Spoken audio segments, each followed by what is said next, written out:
Il n'y a aucune preuve d'efficacité d'aucun produit homéopathique.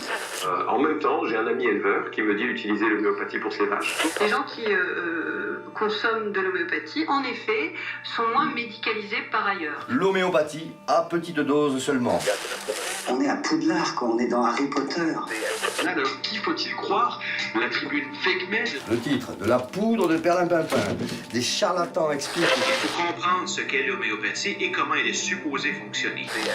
Confirmant l'absence de preuve de l'efficacité de l'homéopathie. Les granules n'ont pas d'efficacité parce qu'elles n'ont jamais réussi à le prouver.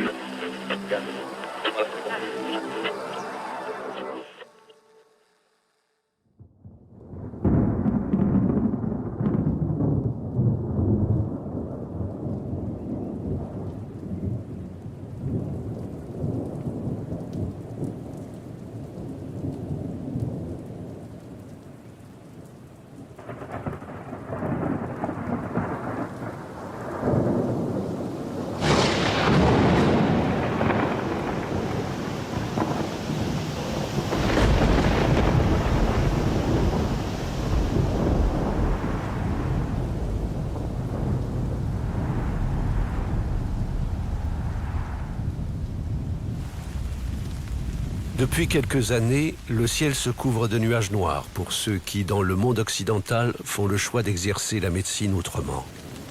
Les homéopathes en particulier. Les attaques d'une violence peu commune visent à exclure l'homéopathie du champ de la médecine. Voilà 2 siècles qu'elle dérange.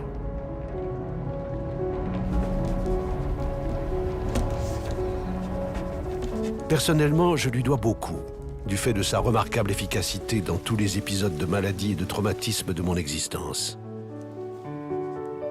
À la fin de mes études de médecine, je l'intègre naturellement dans ma pratique quotidienne. J'en observe les effets bénéfiques depuis longtemps chez de nombreux patients, y compris dans les affections les plus sévères, associées ou non à la médecine conventionnelle.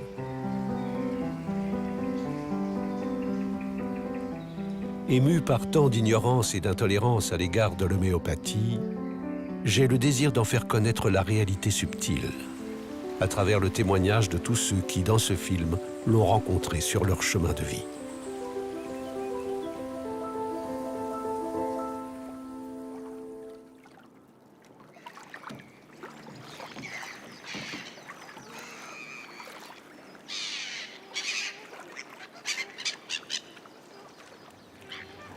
C'est un long parcours qui est tracé en fait un peu depuis mon enfance. J'ai eu des problèmes de santé assez sévères quand j'étais jeune et subi plusieurs interventions chirurgicales et tout naturellement, quand j'ai voulu choisir un choix de carrière après, je me suis dirigé vers la médecine.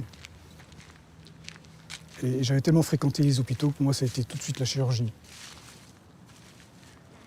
Donc voilà, je suis parti en chirurgie en Belgique, mais c'était la chirurgie digestive. Donc on faisait essentiellement du viscéral. Beaucoup de chirurgie de l'estomac, des appendicites, du foie, mais surtout beaucoup de cancérologie, donc une chirurgie de fin de parcours, presque de propreté. Et là, ça devenait extrêmement compliqué pour moi parce que je me disais, bon Dieu, en arriver là et faire uniquement ça comme type de formation, ça ne me plaisait pas tellement. Donc j'ai essayé de voir si on ne pouvait pas travailler un petit peu en amont pour éviter de voir des gens en fin de vie, comme ça, dans des états de dégradation importants, et voir s'il n'y a pas une autre technique pour leur éviter d'en arriver là.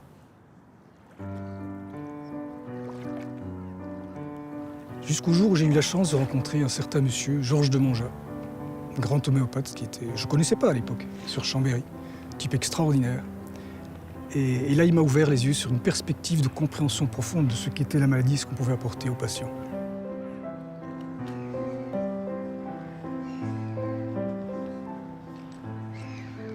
Au début, c'était assez compliqué parce que je ne savais pas très bien où j'allais, en fait. Ce que je voulais, c'était une médecine qui soit plus humaine. Alors, je voulais quelque chose qui englobe plus l'énergie globale de l'individu. Le prendre dans son ensemble, à la fois avec sa maladie telle qu'il la présente, mais à la fois avec son mental, son psychisme qui accompagne. Parce que, en avançant, j'ai fini par comprendre que finalement, c'était une perturbation complète de l'énergie qui faisait qu'on tombait malade. En quelque sorte, la maladie n'est jamais que l'expression, à travers le corps, de quelque chose qui est perturbé en nous-mêmes. Donc, quand les patients nous amènent des symptômes, voire des pathologies, on prend ça un peu comme des pièces de puzzle qui nous amènent les unes à côté des autres. Et moi, les pièces de puzzle, je les mets ensemble. Et j'essaye de comprendre à travers toutes ces pièces que je mets les unes à côté des autres, mais qu'est-ce que ce patient essaye de me dire à travers sa pathologie, à travers ses symptômes, à travers sa maladie.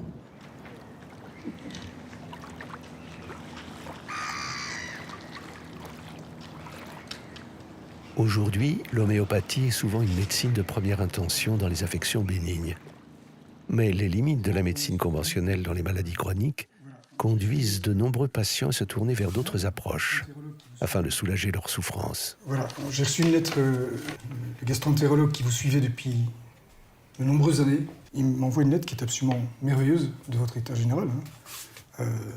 J'apprends par monsieur que tu es son nouveau médecin traitant depuis quelque temps. Il s'agit d'un homme que je suis depuis de nombreuses années et que je vois globalement tous les 2-3 ans pour faire le point de sa RCH, rectocolite hémorragique. Depuis qu'il te voit, il a été remarquablement amélioré par ton traitement puisqu'il n'a plus aucune symptomatologie clinique et ne prend plus de Pentasa. Je lui ai donc pratiqué sa coloscopie qui, elle aussi, est remarquable car à considérer comme normale. Le patient, donc je l'ai revu en consultation de suivi, m'a tout d'abord annoncé qu'il avait arrêté les traitements classiques que l'on prend pour cette maladie, qu'il faisait jusque-là. Ceci depuis 2014, donc on a 2 ans de recul maintenant, donc sans traitement allopathique qui n'a aucun signe clinique de sa maladie.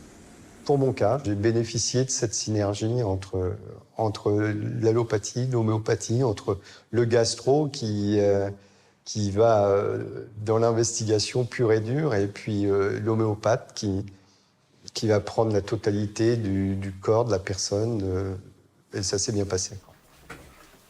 La rectocolite, c'est la fatigue au quotidien, c'est l'angoisse, c'est un manque d'appétit, c'est un manque de sommeil, c'est tous ces symptômes. C'est pas seulement les symptômes subis ou ressentis au niveau des intestins.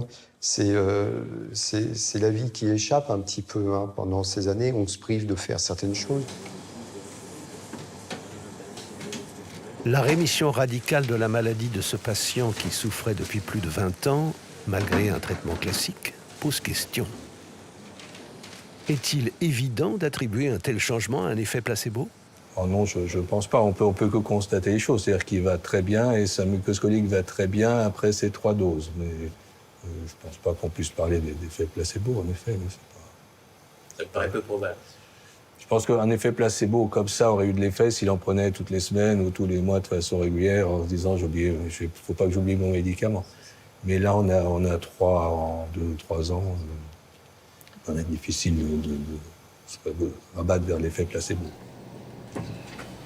La difficulté pour l'homéopathe, c'est de reprendre les symptômes du patient et de pouvoir les traduire en langage répertorial que nous pouvons utiliser. Donc, les différents symptômes que j'ai repris chez le patient ici me donnent cette grille avec des ordres de préférence de remèdes. Après, c'est à nous, homéopathes, de pouvoir départager ces remèdes pour pouvoir lequel est le plus probant et lequel correspond le mieux avec la totalité des symptômes du patient sur le plan physique, sur le plan psychologique. Voilà. Mais il y avait un remède qui sortait très fort en première position, et c'est quand même celui que j'ai choisi, Mercurius coercivus. Et dès les premières doses, vous avez senti un mieux, mais immédiat. Et le résultat est là. 2 ans et demi d'un côté, 20 ans de l'autre côté. Je ne sais pas si c'est statistique, mais le résultat est probant en tout cas.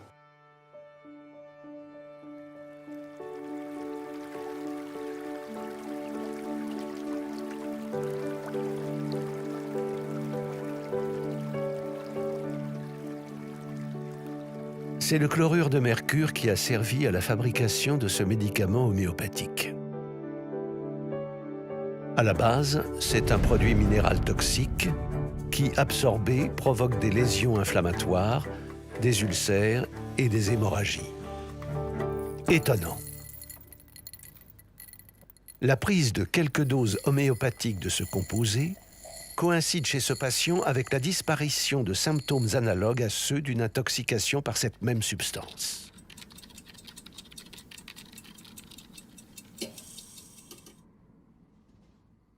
Ce phénomène, pour le moins curieux, est pourtant décrit dès l'Antiquité par Hippocrate, considéré aujourd'hui comme le père de la médecine moderne. Il énonce en effet 3 modes d'évolution favorables des maladies. La guérison naturelle, la guérison par les contraires et la guérison par les semblables. Un principe vérifié quelques siècles plus tard à l'occasion d'une expérience inédite. Cette idée d'expérimenter sur l'homme sain des substances de la nature nous vient de Samuel Hahnemann, grand médecin allemand à cheval sur le XVIIIe et le XIXe siècle. Déçu par sa pratique, insatisfait de ses résultats, il décide momentanément d'abandonner cette pratique pour se consacrer à la traduction d'œuvres scientifiques et à la chimie. Lisant la matière médicale de Cullen, il tombe sur l'écorce de quinquina, qui était un grand médicament utilisé pour les fièvres à l'époque, et l'idée lui vient d'expérimenter, lui, en pleine santé, cette substance, et il s'aperçoit qu'il se crée un état fébrile de fièvre avec quantité de symptômes qui ressemble étrangement à un état d'impaludation. Il va donc répéter cette expérience. Il va la répéter sur son entourage et il va également commencer à tester des tas d'autres substances naturelles. Aujourd'hui encore, on expérimente, on teste des milliers de substances de par le monde.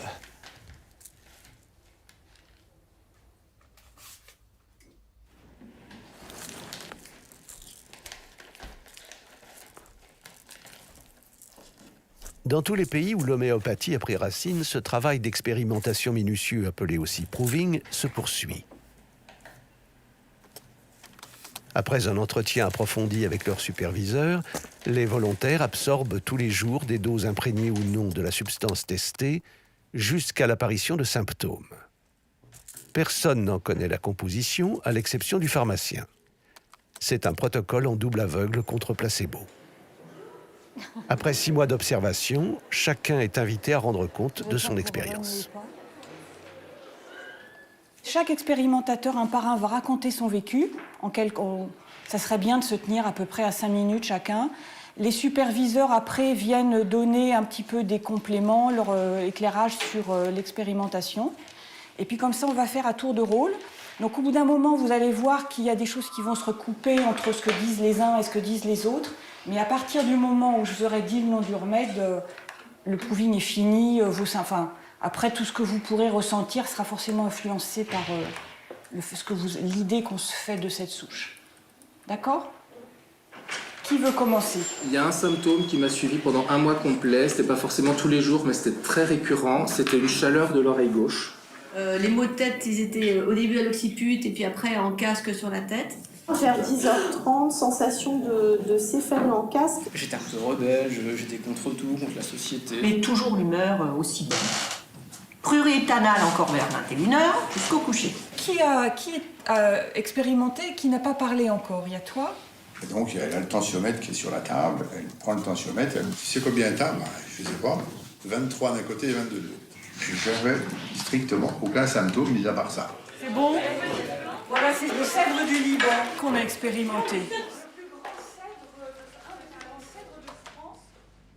Quand j'étais en train de travailler sur ces notes, j'ai eu la chance de voir un patient qui avait plein de symptômes qui m'évoquaient la pathogénésis que j'avais entendue. Donc d'abord, il venait pour des maux de tête avec une chaleur à la tête, exactement comme décrit par l'expérimentateur. Il avait des démangeaisons anales. Et puis surtout, il avait des à-coups de tension. Donc je lui ai donné une dose de cédrus libanique 1CH. Et de façon étonnante, son hypertension s'est complètement résolue. Et en plus, il a retrouvé un sommeil de bonne qualité. Donc on voit qu'en fait, j'aurais jamais pu prescrire cédrus dans cette situation-là si j'avais pas fait l'expérimentation, parce que c'est là que j'ai compris les symptômes. Donc en fait, j'ai senti qu'à ce moment-là, je me mettais vraiment dans les pas de Samuel Hahnemann, puisque, en fait, comme les homéopathes, au fil des années, depuis que l'expérimentation se fait dans le monde entier, on enrichit la matière médicale. Et donc, j'ai rajouté, avec tout le groupe d'expérimentateurs, on a rajouté quelques pages à la matière médicale et on a donné des outils supplémentaires aux prescripteurs. Et au bout d'un moment, il y a eu la goutte de trop, j'ai pas explosé. Dans toute expérimentation, seuls les sujets sensibles présentent des modifications de leur état psychologique et physique.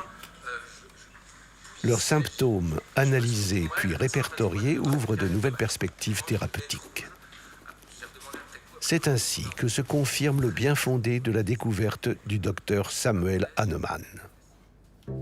Toute substance capable de faire apparaître chez un individu sain des symptômes est susceptible de faire disparaître des symptômes semblables chez un sujet malade.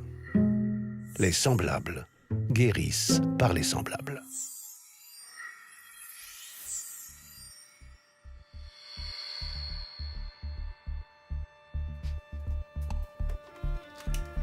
Dès lors, deux voies s'ouvrent pour la médecine.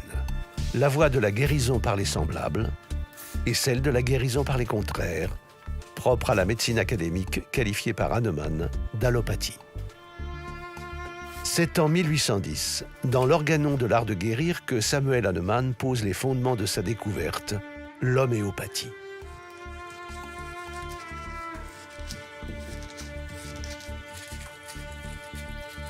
Fin connaisseur de la toxicologie, chimiste reconnu, il expérimente la dilution des substances afin d'annuler leur toxicité.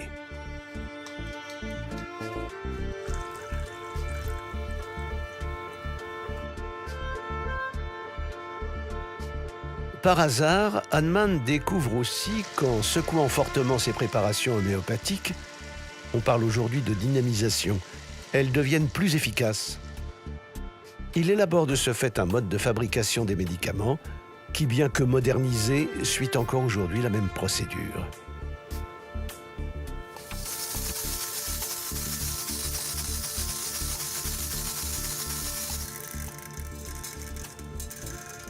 Mais le travail de ce chercheur infatigable ne s'arrête pas là.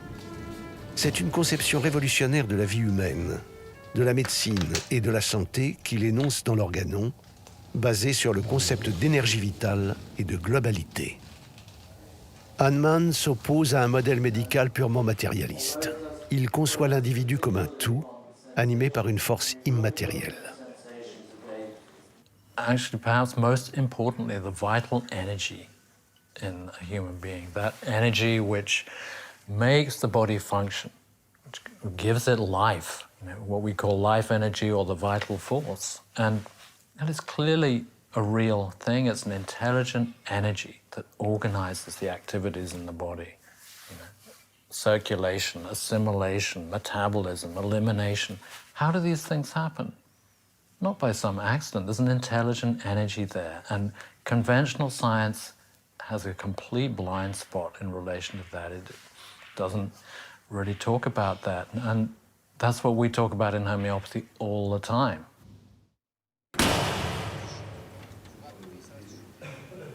En 1835, Hahnemann s'installe à Paris. Sa vision novatrice et les nombreux succès thérapeutiques de l'homéopathie font sa notoriété. Académicien, Ernest Le Gouvet raconte avec émotion la guérison de sa fille. Une expérience partagée avec des amis, dont Victor Schœlcher, initiateur de l'abolition de l'esclavage. Voilà. Donc voilà ce que je veux vous dire, c'est ça. Ma fille, âgée de 4 ans, était mourante. Notre médecin de l'Hôtel-Dieu, avait déclaré le matin même à l'un de nos amis qu'elle était irrémédiablement perdue. Nous veillions, sa mère et moi, pour la dernière fois peut-être, auprès de son berceau. Schœlcher et Goubeau veillaient avec nous, et dans la chambre se trouvait aussi un jeune homme en toilette de bal que nous ne connaissions pas 3 heures auparavant. Un jeune peintre, Amaury Duval, qui avait consenti à faire le portrait de l'enfant dans ses derniers instants, ému aux larmes, leur dit soudain en les quittant au petit matin « Mais enfin, puisque votre médecin déclare votre enfant perdu, pourquoi ne vous adressez-vous pas à cette médecine nouvelle qui commence à faire un tendre bruit dans Paris? Pourquoi n'y arrivez-vous pas à trouver Hahnemann ?» Mais il a raison, s'écria Goubeau. Hahnemann est mon voisin, il demeure rue de Milan, en face de mon institution. Je ne le connais pas, mais qu'importe, hein. J'y vais, je vous le ramène. Et son invincible charme opérant comme toujours, 1 heure après, Hahnemann et sa femme arrivaient avec lui dans la chambre de notre malade. Il revint le soir, il revint le lendemain et commença ses médicaments, se contentant de dire à chaque fois « encore un jour de gagné ». Le 10e jour, le péril redevint tout à coup imminent. Le froid gagna les genoux. Il arriva à 8 heures du soir et resta un quart d'heure près du lit, comme un homme en proie à une grande anxiété. Enfin, après avoir consulté avec sa femme, qui l'accompagnait toujours, il nous donna un médicament en nous disant « faites-lui prendre cela et remarquez bien si, d'ici à 1 heure, le pouls remonte ». Vers minuit, entre dans la chambre Chrétien-Urban. Il me dit « Mon cher monsieur Le Gouvet, votre fille est sauvée ». Les guérisons nombreuses et retentissantes de Hahnemann lui valent l'animosité de ses confrères. L'Académie de médecine va jusqu'à demander au ministre Guizot d'interdire en France la pratique de l'homéopathie. Guizot a la sagesse de ne pas donner suite à cette requête. Sa réponse aux détracteurs pourrait faire sourire. Si l'homéopathie est réellement inefficace et sans fondement, nul besoin de l'interdire, elle disparaîtra d'elle-même. Alors ça, c'est hallucinant.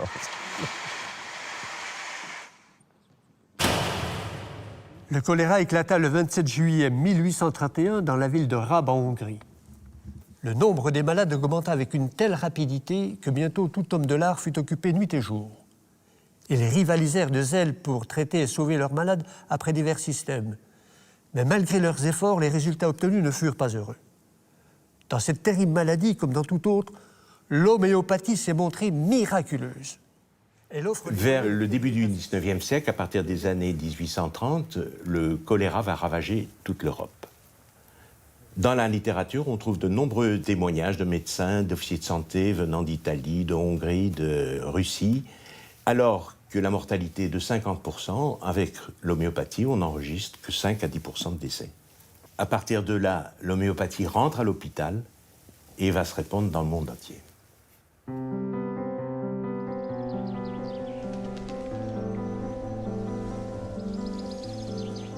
Le 2 juillet 1843, au terme d'une vie extraordinaire, Hahnemann s'éteint. Comme mes prédécesseurs et tous les adeptes de l'homéopathie, je ne peux qu'éprouver une immense reconnaissance devant l'héritage intemporel qu'il nous a légué.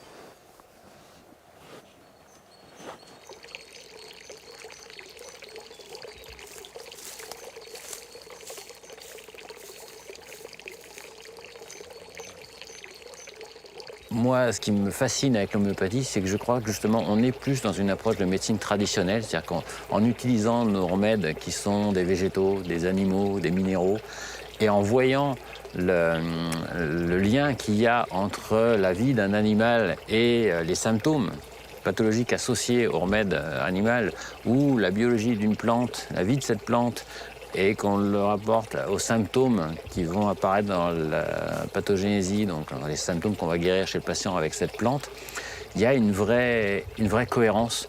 C'est comme si on s'intégrait dans une espèce de cosmogonie, une vraie cohérence, une vraie beauté en fait, et une vraie émotion. Et ça, c'est vraiment aujourd'hui ce qui me porte le plus dans cette démarche, quoi.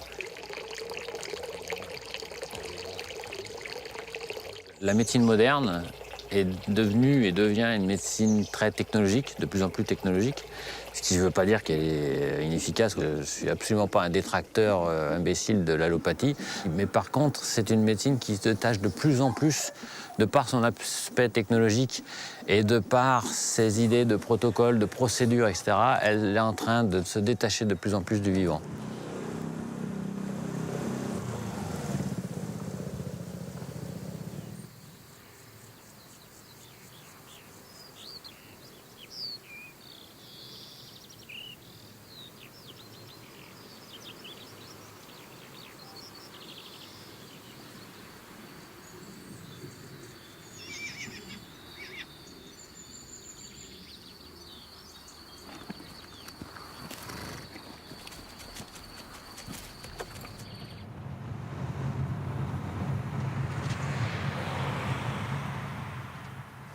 Allez, Mimi, viens. Ah, ma jolie. Alors. Non, mais là, c'est de pire en pire, parce que ça, enfin, c'était pas flagrant. Ça, c'est sorti récemment, ça. Ouais, il n'y avait pas l'autre chose. Ouais. Donc, paralysie faciale gauche. Donc, l'oreille, la paupière. Et c'est surtout les lèvres, je trouve que c'est... Ouais, paupière. Et la lèvre supérieure qui est C'est comme complètement ça, déformée. ouais, c'est comme ça que je m'en suis aperçue. Ouais. D'accord. Donc là, ce qui se passe, c'est qu'il y a un mélanome qui est en train de comprimer le nerf facial. Qui se trouverait derrière l'oreille. Voilà, la palpation. Alors les mélanomes, au niveau allopathique, le seul traitement entre guillemets qui existe, c'est les doses de cimétidine fortes, on en avait parlé. Ouais. Vous avez essayé sans résultat. Le problème, c'est que c'est quand même une tumeur. Oui. Donc là, la tumeur comprime le nerf facial, et ce qu'on voit, c'est la résultante de la compression qu'en fait. Hein. D'accord. Donc le seul choix qu'on a, c'est la régression de cette tumeur pour libérer de nouveau le nerf. Sachant que je ne sais pas dans quel état il est le nerf. Donc le pronostic il reste réservé. Quoi. Le but de la consultation d'aujourd'hui, donc, puisqu'on décide d'essayer de trouver un remède homéopathique pour la soulager, que, je pense que c'est à peu près la seule solution qu'on a là, c'est que vous m'expliquiez en quoi Luna est exceptionnelle, entre guillemets. C'est-à-dire en quoi elle est différente d'une autre jument grise qui aurait des mélanomes. D'accord. C'est la première jument que j'ai eue et je l'ai toujours trouvée très fille, enfin dans le mauvais sens du terme, quoi. Voilà, non mais c'est ça, non mais je sais pas comment l'expliquer, mais très voilà, chochotte un peu, voilà. Alors que elle a peur de rien, enfin voilà, elle est pas tout dans l'exagération, enfin voilà, ça c'est Luna, c'est voilà. Et après, ce qui a changé là ces derniers temps, donc je sais pas si ça peut être lié, c'est qu'on a racheté d'abord Vacarme, qui était fort amoureux de Luna pendant très longtemps, au point de lui... Alors ça m'a étonnée, c'est qu'elle se laissait mordiller la queue par Vacarme, alors que d'habitude, on ne pouvait pas lui approcher l'arrière. Et puis, quand j'ai acheté Pandora, donc au mois de mars, Vacarme l'a complètement délaissée. Et... Enfin, toute la hiérarchie du troupeau s'est trouvée modifiée, quoi.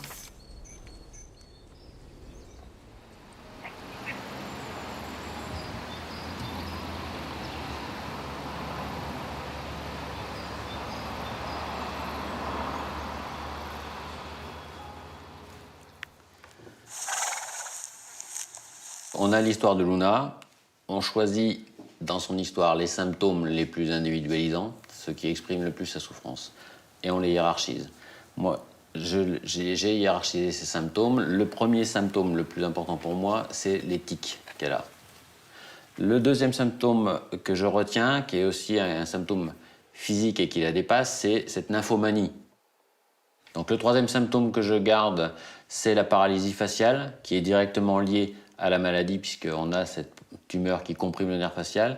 Quatrième symptôme, c'est cette précipitation, ce côté toujours pressé, et au-delà de ça, le côté fille qu'elle a décrit, qui est quand même intéressant, parce que là, on commence à être un peu plus dans le subjectif, par rapport à la construction du début de la hiérarchisation, mais il est important parce qu'elle l'a vraiment ressenti et que ça colle avec le reste, finalement, avec cette précipitation, etc.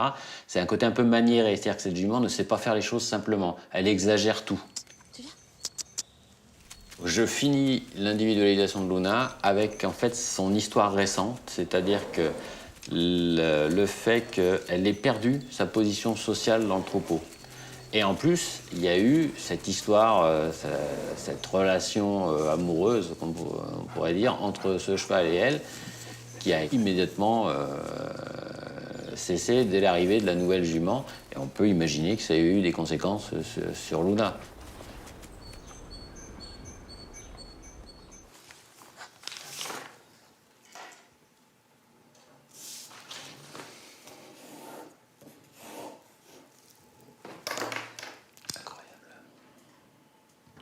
Je viens de me rendre compte que j'avais sauté une phrase que m'a dit la propriétaire, c'est-à-dire que toute sa vie, cette jument, elle a été nymphomane, d'accord ? Cette année où est arrivée la nouvelle Poulistara, elle n'est pas venue en chaleur. Alors que depuis 22 ans, elle est nympho, quoi. Et il y a un remède, suppression des règles suite de chagrin, c'est Ignacia. Ça, c'est chouette. Ça fait plaisir. Ça permet de se dire que peut-être on est sur le bon chemin. Donc, à cette phase-là, il est important de retourner dans les matières médicales synthétiques pour voir si l'image globale, la problématique d'Ignacia correspond bien à l'histoire de Luna. Donc, pour Voisin, il y a 3 pôles principaux qui sont émotive, instable et paradoxale, les troubles nerveux, les spasmes, et enfin la dépression morale après chagrin. On a là résumé, à mon avis, en 3 points, l'histoire de Luna. Le but en homéopathie, c'est pas juste de supprimer les symptômes.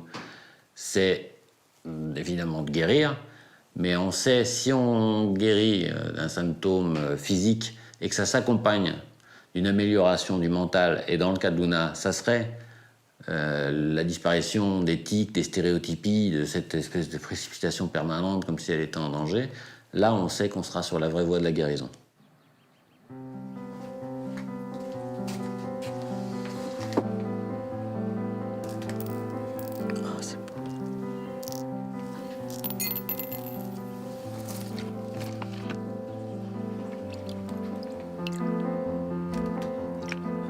Allez, c'est rien du tout. C'est rien, Poussinet.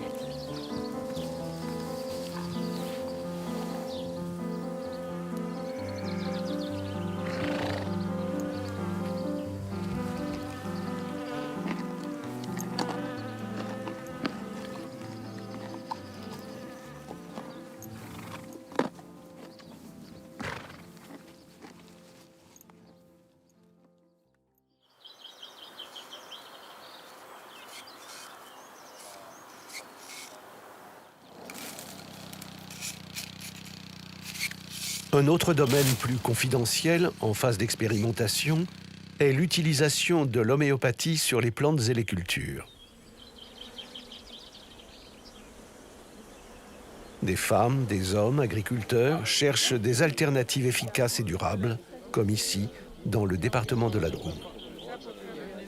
J'avais jamais fait la relation avec le végétal ni l'animal, comme si tout était cloisonné. Et j'ai découvert ça et je me suis dit, mais pourquoi pas le végétal? Et donc je suis là parce que je veux apprendre.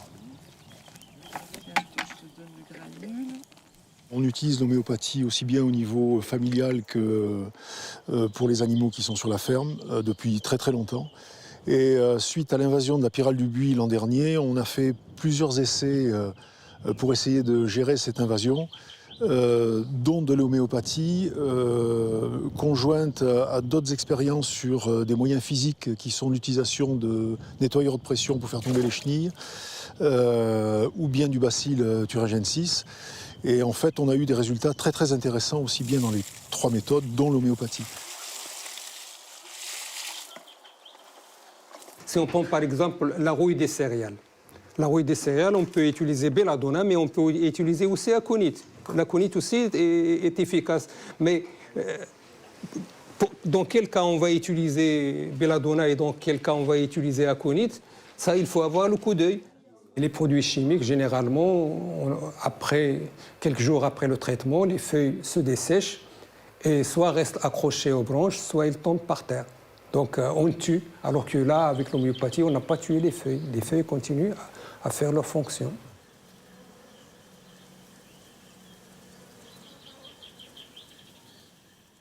J'ai travaillé quand même 40 ans et plus dans une école d'agronomie. On ne m'a jamais parlé de ça. Quand j'ai vu ça de mes propres yeux, c'est vraiment... effectivement, c'est un choc. C'est un choc parce que moi qui croyais toujours qu'il faut avoir une dose létale pour éradiquer le parasite, avec un granule de sucre, on a pu quand même guérir une maladie qui demande... Et même de point de vue économique, parce qu'au Maroc, un tube de granules, ça coûte 18 dirhams 50. Il y a 80 granules. Alors, calculez le coût pour voir, comparez-le à... Ça m'a poussé à faire des recherches dans le domaine de l'homéopathie. Moi qui suis formaté chimie, je ne croyais jamais à ces granules. Quand j'ai vu l'efficacité, parce qu'on dit toujours que c'est un effet placebo. Mais la plante, est-ce qu'il a un effet placebo? Partout dans le monde, on a fait des recherches sur le fusarium. C'est une maladie très très grave parce qu'en un siècle, il a détruit quand même les 3/4 de la palmeraie marocaine. Ce qui fait que l'alternative que nous avons choisie, c'est de reproduire le palmier par voie génétique, essayer de trouver des variétés résistantes. Alors nous, en homéopathie, on a essayé sur le fusarium une dizaine de remèdes et nous avons quand même un résultat pour 5 remèdes. Pour 5 remèdes, au moins, on a pu stopper l'évolution du parasite. Et les palmiers qu'on n'a pas traités, ils ont crevé au bout de 6 mois. On n'a pas voulu faire de publication parce que tout ce que nous avons fait, ça a été vraiment le fruit du hasard. Donc, pour pouvoir infirmer ou confirmer les résultats, on va essayer de faire de l'expérimentation dans les bonnes règles de l'art.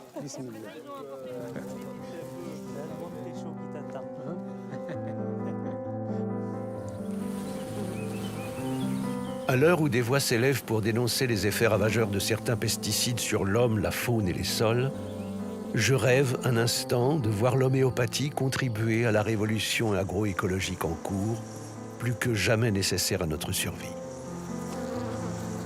Malheureusement, une réalité bien plus sombre se profile. Il y a urgence. L'Organisation mondiale de la santé tire la sonnette d'alarme. Des bactéries résistent aux antibiotiques les plus puissants.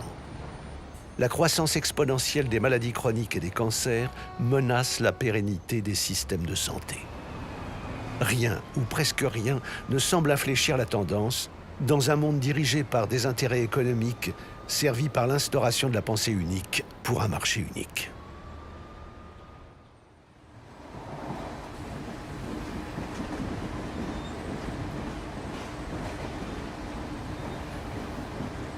Au dire de ses détracteurs, l'homéopathie ne fait pas la preuve d'une efficacité supérieure à celle d'un placebo.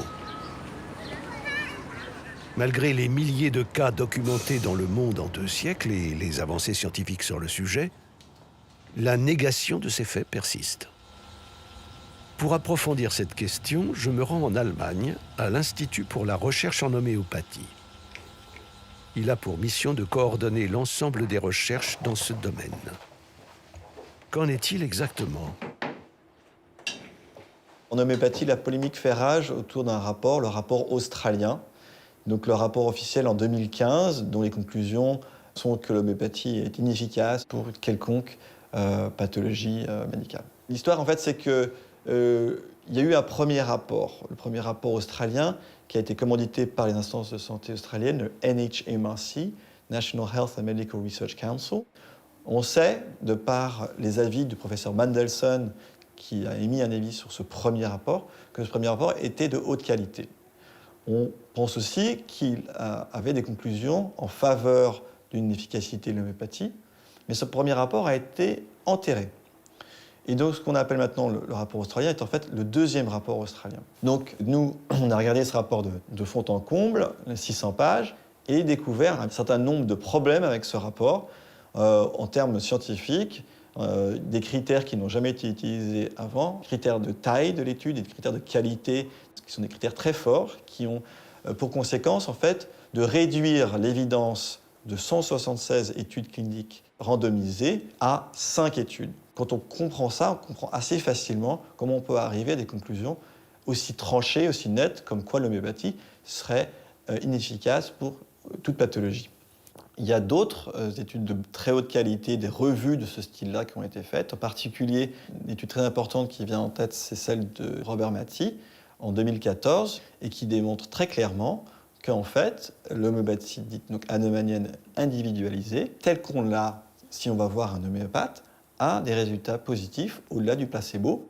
Donc les conclusions de cette étude sont très claires et la méthodologie qui a été utilisée, qui est du style Cochrane, donc des méthodologies qui sont très établies, très solides, n'ont pas été critiquées à ce jour.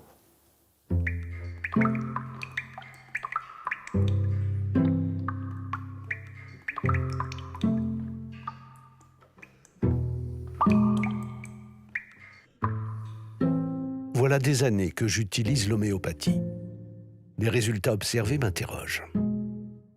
La fameuse controverse scientifique sur la mémoire de l'eau proposée par Jacques Benveniste remise à l'ordre du jour par le prix Nobel de médecine Luc Montagnier, doit-elle être définitivement close? Existe-t-il une théorie capable d'expliquer l'action de ces mystérieux granules?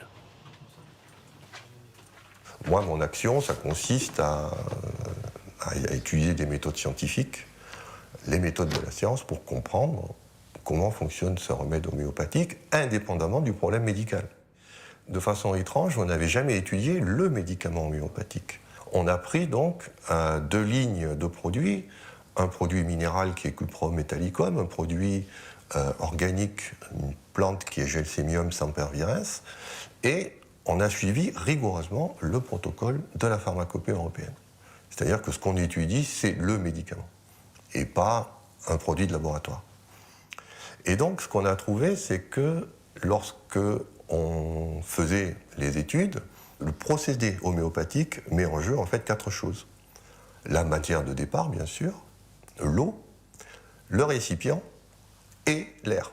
Ce qu'on a montré dans cette étude qui s'appelle DINOME, on a montré que même pour des très très hautes dilutions, donc on est allé jusqu'à 30 CH, on retrouvait toujours quelques microgrammes de matière solide. Et cette matière solide, normalement, elle ne devrait pas être là, puisqu'on n'a utilisé que de l'eau pure. Donc il est évident que la seule source de matière dans le procédé ne pouvait être que le récipient. On travaille en récipient de verre et on sait que l'eau est agressive, donc l'eau va dissoudre du verre. Et elle dissoudra le verre que vous soyez à 10 CH ou que vous soyez à 30 CH. Le deuxième point qu'on a pu voir, c'est que on a fait les mêmes expériences en diluant sans secouer et en diluant avec succution. Et on a vu que c'était très différent, et il est évident que la succution, le fait d'agiter, amène de l'air. Donc l'air amène lui aussi sa matière. L'eau, évidemment, elle est pure, et puis il reste le produit, in fine, le produit qu'on a utilisé. On a pu montrer qu'au-delà d'une dilution d'un facteur de 6 fois un facteur 10, il n'y avait plus rien. Il ne restait plus rien du produit. Donc à partir, disons, de 3 CH ou de 6 DH, en fait, on arrache de la matière au récipient, et ensuite cette matière va avoir un effet sur l'eau, cette matière dissoute solide, en conjugaison avec des bulles de gaz, pour donner les propriétés du médicament. Donc on sait aujourd'hui qu'un médicament homéopathique, ce n'est pas rien, c'est une dispersion de nanoparticules, de nanobulles d'air, avec de l'eau, et sans, évidemment, le produit de départ. Et ce qu'amène la théorie, c'est qu'elle nous apprend que quand on prend en compte la molécule d'eau, le vide et le rayonnement électromagnétique, on voit que sur l'eau, on découpe un damier, vous savez, comme un échiquier, dont les tailles sont de 100 nanomètres par 100 nanomètres, qui correspondent à l'excitation de la molécule d'eau par le rayonnement électromagnétique, qui est là de type ultraviolet. Et donc, ce damier se comporte comme, en fait, n'importe quelle mémoire d'ordinateur. C'est-à-dire qu'à l'intersection de chaque case, je peux mettre 0 ou 1, et à ce moment-là, je peux coder n'importe quel type d'information. Donc l'idée, c'est que quand on fait le médicament homéopathique, une piste de compréhension serait que ce damier existe dans l'eau et va être stabilisé par les nanoparticules de solide et par les nanobulles de gaz. Parce que s'il n'y avait pas ces objets, le damier serait instable, ça on l'a montré aussi théoriquement. Pour que le damier soit stable, il faut qu'il s'accroche sur quelque chose. Donc l'idéal, c'est sur des solides ou sur du gaz. Et une fois que ce damier est là, eh bien évidemment la molécule, quand on la met, elle met son information sur ce damier, et puis ensuite quand on dilue, on retient que la partie immatérielle, électromagnétique, la signature électromagnétique de la molécule, plus que l'aspect matériel.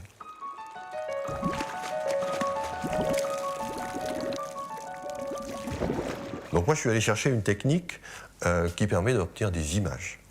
C'est-à-dire je veux une technique où je veux pouvoir étudier la goutte, la solution homéopathique ou le granule, et sans transformation. Donc il se trouve que cette technique existe, s'appelle l'électrophotonique.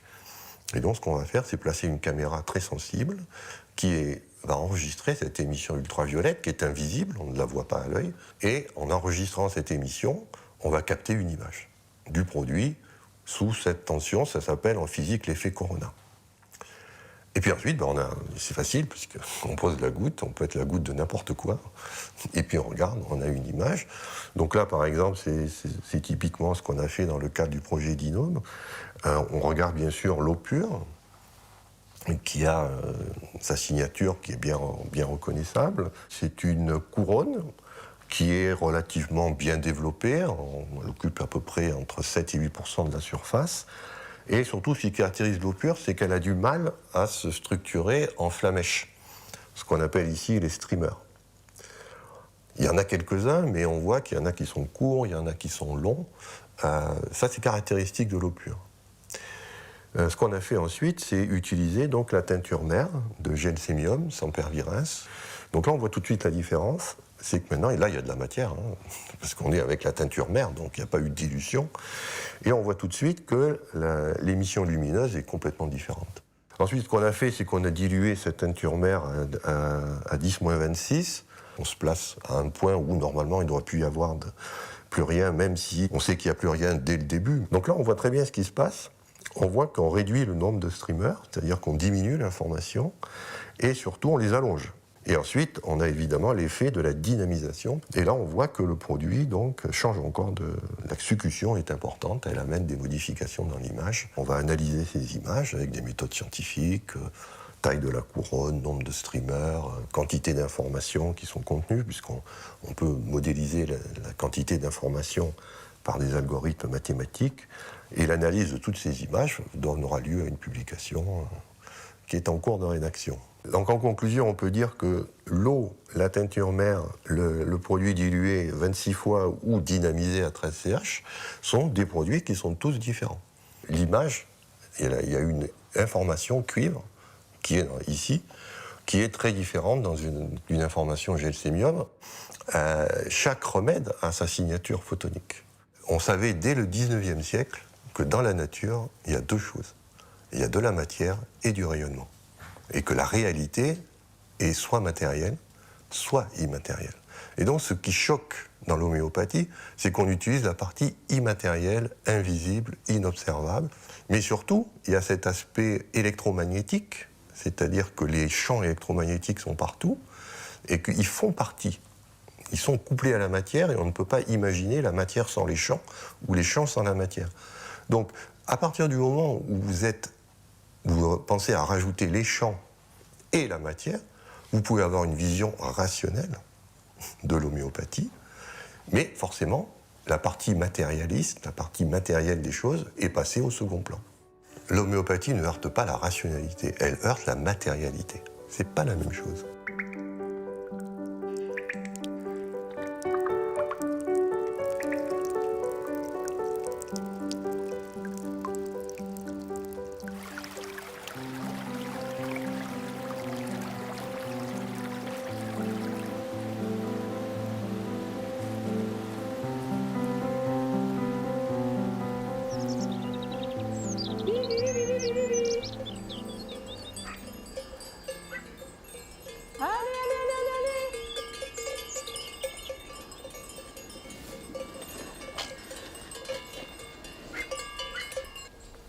Il va manger, toi.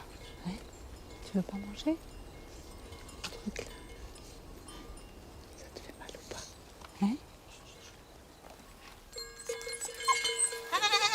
Allez, venez. Un peu partout en France, l'homéopathie fait des émules parmi les éleveurs soucieux de la condition animale et de l'environnement. Pour tous ceux qui l'ont étudiée sérieusement, cette approche fait partie des alternatives possibles à une antibiothérapie dont l'usage abusif est désormais reconnu comme dangereux. Son efficacité sur le terrain dans les affections les plus graves ne remet-elle pas en cause l'argument simpliste et réducteur d'un effet placebo? L'effet placebo, on a beaucoup parlé de l'effet placebo, effectivement. Mais nous, soignant des animaux avec des propriétaires avertis, on se rend compte, et là il faut rentrer dans les échecs. On a des échecs, et on a beaucoup d'échecs. On a aussi beaucoup de succès. Par exemple, quand on lutte contre les avortements, on s'aperçoit que les avortements dus à une grande frayeur parce qu'il y a une attaque de chien errant ou de loup, et on donne aconite en dilution élevée, et on s'aperçoit que les avortements se calment. Et les brebis, elles ont reçu leur ration journalière, quotidienne, exactement de la même façon. La seule chose qui a changé, c'est qu'on a pulvérisé quelques gouttelettes du remède dilué et dynamisé sur le fourrage. Personne n'en sait rien. L'éleveur le sait, c'est tout.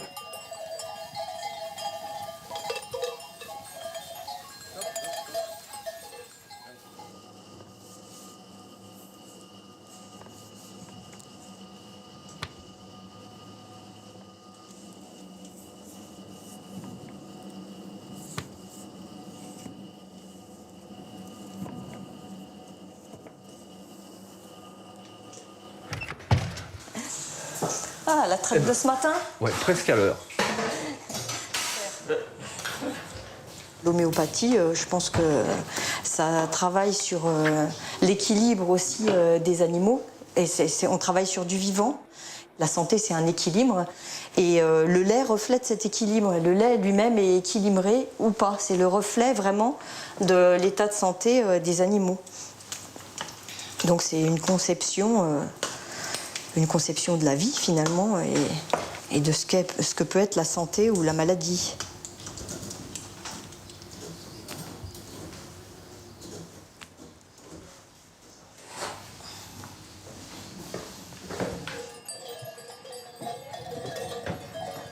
Viens là. Ouais, pousse.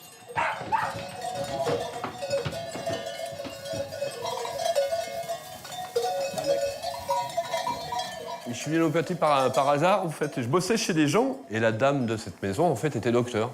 Et puis bon, on a parlé d'homéo, elle m'a filé ces 10 feuilles renéotypées qui posaient directement les bases quand même de l'homéo, avec Hahnemann, l'énergie vitale, la loi de similitude, les symptômes, les remèdes, tout ça. Alors, moi, je découvrais un truc. Alors là, c'était un monde, quoi.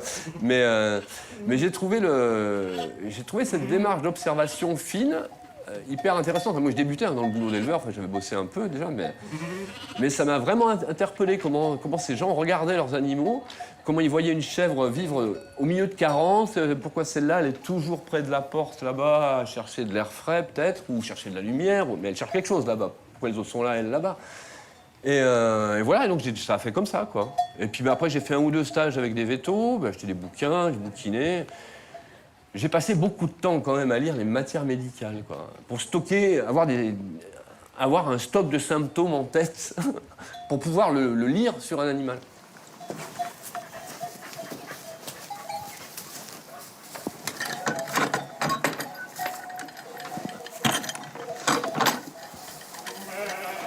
Giotto, va plus loin.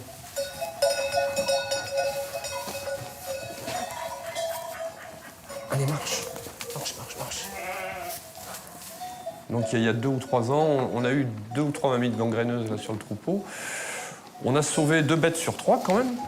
Donc une mammite gangréneuse, c'est assez spectaculaire parce que là, au niveau de la mamelle, donc le quartier est gonflé comme ça, il devient violet, noir, et il se met à pourrir.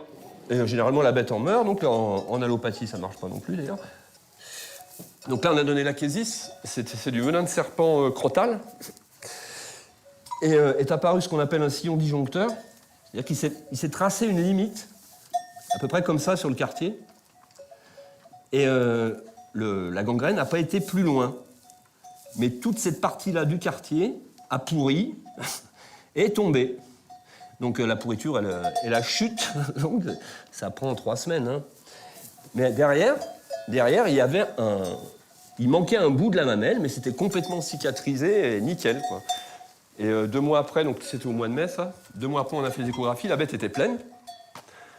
Elle s'était retapée, elle était pleine, elle a agnelé, elle n'avait plus qu'un quartier qui produisait du lait, mais bon, on a sauvé la bête, on a sauvé la lactation suivante, même si la lactation est moins bonne. Mais c'est quand même chouette, quoi, même si, d'un point de vue économique, le meilleur remède, dans ce cas-là, c'était un coup de masse, et puis on n'en parle plus. Mais cet aspect économique, moi je ne veux pas en tenir compte, quoi, c'est pas mon job. Enfin, c'est mon job, il faut que j'en vive, évidemment, mais je veux dire, s'il y a une bête malade, il faut que je la soigne. C'est des bêtes dont j'ai la charge, quoi. Après, si les bêtes sont bien nourries, bien logées, on évite quand même 80% des ennuis. Hein.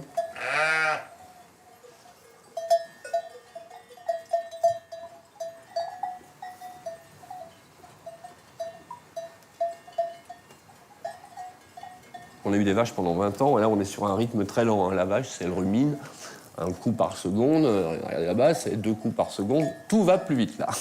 Là, tout va beaucoup plus vite. Donc souvent les pathologies, quand il y a un souci, il faut agir vraiment très vite, et des coups, on n'a pas le temps d'attendre le veto, quoi. Hein. Et qui est occupé ailleurs, parce que c'est comme ça. Et en plus, il y a un côté un peu autonomie que j'aime bien, quoi. T'as 200 tubes de granules dans une armoire, avec ça tu peux te débrouiller quand même. Pas mal. Surtout que t'as des résultats dans l'heure, hein, souvent. Donc, Et à chaque fois, quand tu prescris un remède et que ça marche, enfin pour moi en tout cas, ça fait 30 ans que c'est de l'émerveillement, quoi.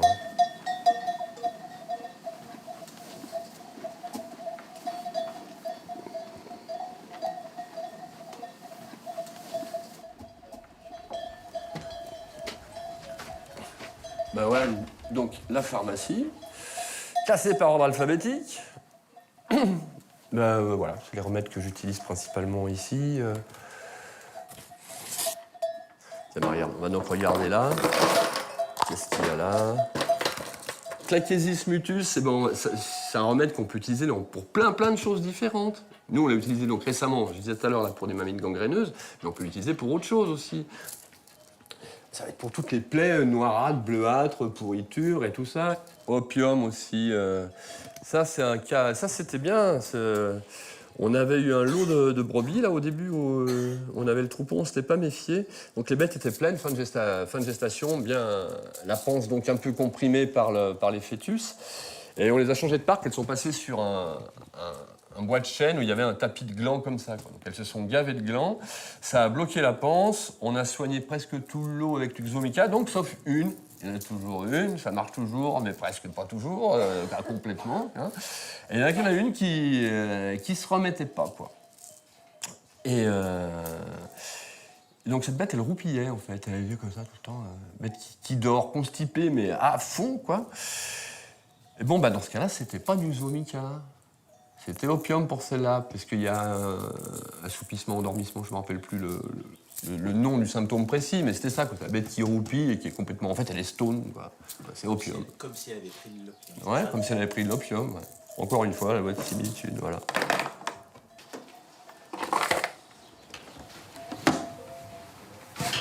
Pour les courants d'air.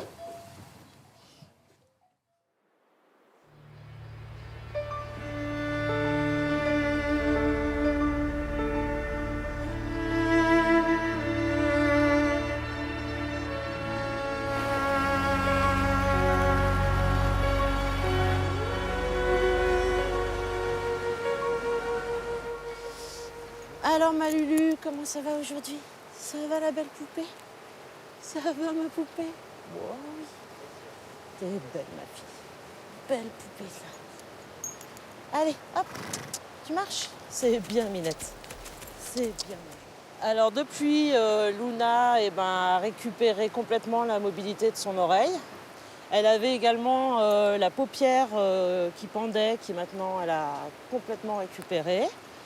Et puis sa lèvre a bien dégonflé et elle a retrouvé pas mal de mobilité du nez.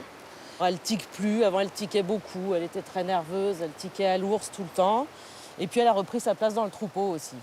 Luna aussi avait un gros problème, c'était qu'elle était constamment en chaleur, ce qui lui posait des problèmes de comportement parce qu'elle était très nerveuse pendant ces périodes-là. Elle était parfois en chaleur des mois durant, ce qui n'est pas normal. Et là, dernièrement, elle a été en chaleur de façon très discrète et pendant 3 semaines, ce qui est la durée normale des chaleurs. Et voilà. Et tout s'est très bien passé, pas eu de soucis de comportement avec Luna à ces moments-là. Juliette.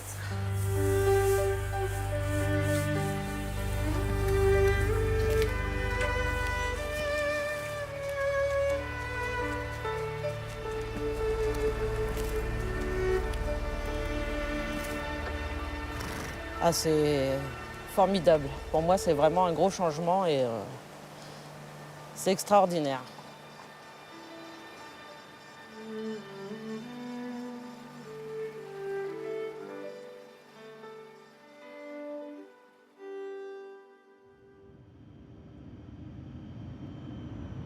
L'homéopathie est une médecine exigeante qui requiert des années de formation.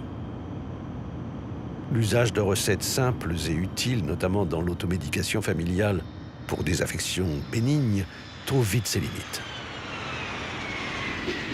En Inde, l'homéopathie est plébiscitée par 200 millions de personnes. Elle y connaît, dans le sillage de Gandhi, un développement et une vitalité sans équivalent. Depuis 1973, elle s'intègre parfaitement dans le système de santé pluraliste de l'Inde. Dans ce pays, de nombreux homéopathes viennent des 4 coins du monde approfondir leurs connaissances. C'est ici que je trouve un début de réponse à une question essentielle. De quelle nature est le lien subtil entre la personne et le remède? Jusqu'où peut-on observer des ressemblances entre l'expression humaine de la souffrance et la spécificité de chaque substance? I want to speak about my discovery of the non-human language in patients. So modern medicine and most people now recognize that stress is a major cause of many of the problems of the human being, many diseases. But what is stress? So when I started investigating in each individual what the stress is, I found that it doesn't come from outer reality, but how that individual perceives reality. How is his experience of reality? For example, he has a lot of stress at work. How does he experience the stress? And then as we probe deeper, he would tell us that he feels as if somebody is dominating him. When you ask, how does it experience when somebody dominates you? Then he expresses this experience in a language which is not fully human. He says, I feel crushed, I feel pressed, I feel shrinking. So it became evident to me that at the very core of each individual's experience is a sensation, is a physical experience that cannot be explained in human terms. And it seems at that point that he's talking the language of something else in nature other than that of a human being. And not only that, but in every area of his life, whether you go to his dreams, his fears, his childhood, he almost always expresses at the core the same experience. Une patiente dépressive, traitée par quelques doses homéopathiques de Drosera, une plante carnivore, a vu son état s'améliorer. Voici une lecture d'un extrait de consultation. Il reproduit mot pour mot son vécu dans l'un de ses rêves. C'est bon là, je crois que c'est bon texte. Ouais. Ouais. On a le même? Ouais. Ouais. Donc là, tu me relances. Ah, t'inquiète pas, oui, ça je le fais. D'accord. Je le fais comme ça. Moi, je te le fais tout de suite d'ailleurs. Lara, âgée de 37 ans. Trahi. Je suis le Saint-Bernard et la proie facile. Un rêve qui vous a particulièrement marqué? Comme un voile rouge qui m'étouffe, associé à la toute-puissance de ma mère. Ça me paralysait. La sensation? Là, on est dans la tristesse. On ne peut pas agir, on anticipe l'échec, aucun espace personnel. Il est difficile de lutter contre ça, impossible d'agir. On est soumis à ce truc. C'est pas une impression de noyade dans le paysage, il y a la mer. Dans le rêve, soudain, un grand voile qui sort de la mer, très menaçant, qui vient m'enfermer au-dessus de moi. On ne peut pas échapper. Bien. Maintenant, fermez les yeux, observez et décrivez ce que vous ressentez. Il n'y a même plus d'espace d'air. C'est étouffant, c'est oppressant. J'ai mal à la tête. Un soleil voilé, ce voile qui va m'étouffer, ça m'empêche de respirer, d'agir. J'ai l'impression qu'on ne peut pas fuir ou se dégager. Je suis un grain de sable. Je suis à la merci de ça.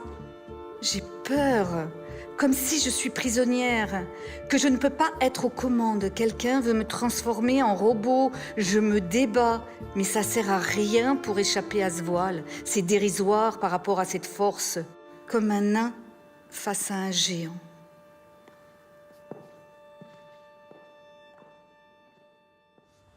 So that's how I understood that the basic experience of a person is not really a fully human language.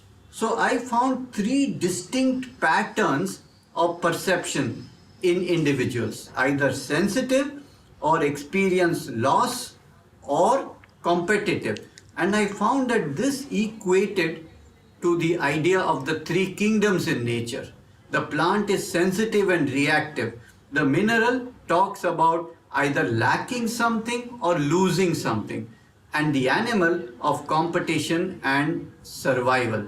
And that's how I could find a correlation between that non-human language and the language of something in nature. Diane, 48 ans, est adressée par son médecin pour un état anxieux et dépressif.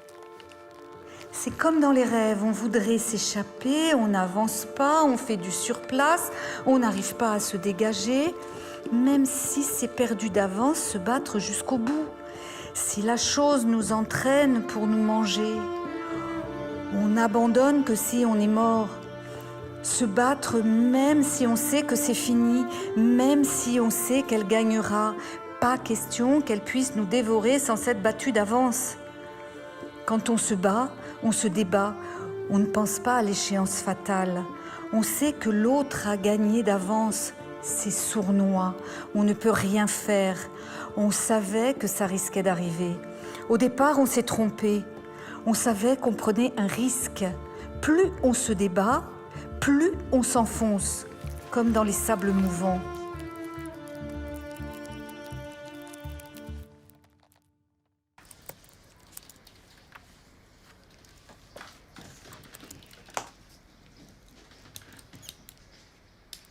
Parfait.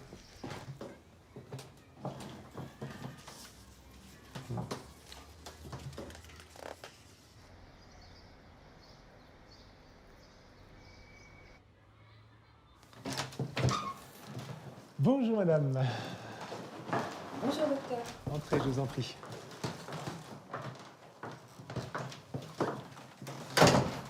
Alors, comment ça se passe? Alors écoutez, ça se passe plutôt bien. Rappelez-moi, ça fait combien de temps qu'on vous a fait le diagnostic, le premier? Ça fait 4 ans à quelques jours près ce mois-ci. Quelques jours près. Voilà. C'était quand? C'était le 23 juin 2013. Puis le verdict est tombé. Un cancer de l'ovaire avec carcinose péritonéale. Et lorsque j'ai demandé au chirurgien de me dire la vérité, la réponse a été: vous en avez entre 3 et 6 mois. Donc au départ, le premier traitement, ça a été une laparotomie avec une chirurgie très lourde.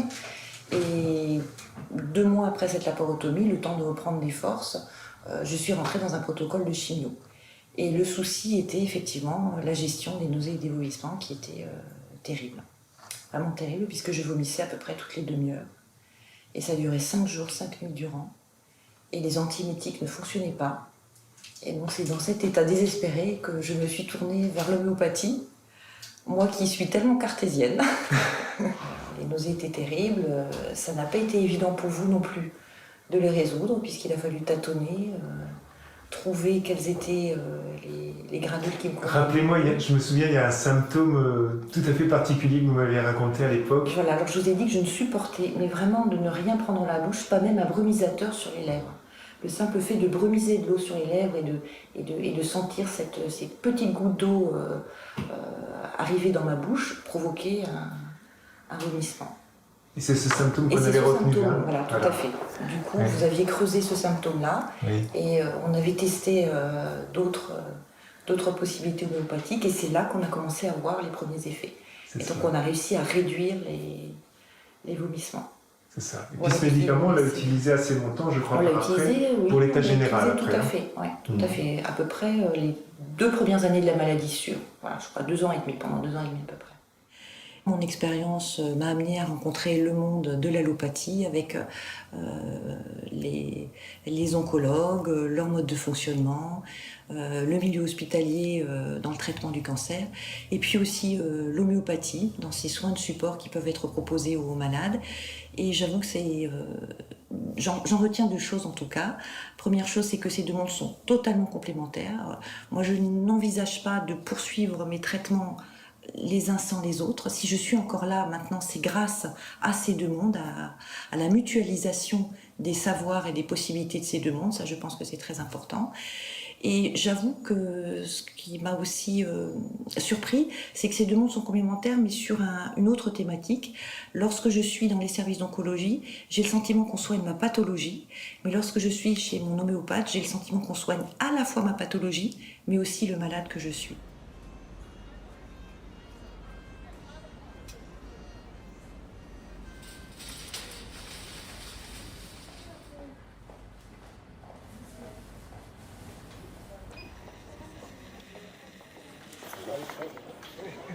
La découverte d'un travail conjoint avec un médecin homéopathe date de mon installation dans la clinique, où en fait on a pu développer des prises en charge communes. Alors en 10 ans, les choses ont pas mal évolué, nos thérapeutiques ont évolué en termes de classes thérapeutiques, et l'arrivée notamment de thérapeutiques ciblées, où les anticorps ont changé un petit peu les toxicités, et on s'aperçoit qu'avec le temps, on n'arrive pas complètement à gérer la plupart des effets secondaires qu'on peut noter chez nos patients. Et on a développé un travail commun, qui est un travail qui est conjoint sur la gestion des effets secondaires, qui nous permet d'améliorer un petit peu les prises en charge des patients.